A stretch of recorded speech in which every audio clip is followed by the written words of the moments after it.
Buonasera e ben ritrovati con una nuova edizione del TG Flash di Neo Sicilia. In apertura cambio al vertice dei Carabinieri in Sicilia, il generale Ubaldo Del Monaco è il nuovo comandante regionale.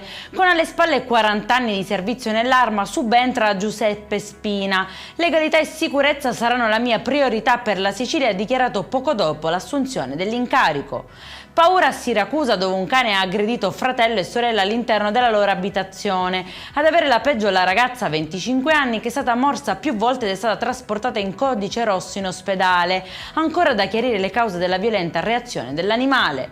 E ci spostiamo a Palermo. Un 57enne è stato fermato dalla polizia mentre compiva atti osceni davanti a una minorenne. Era senza documenti e con un decreto di espulsione mai eseguito. Denunciato, l'uomo rischia ora gravi conseguenze legali mentre prosegue le indagini.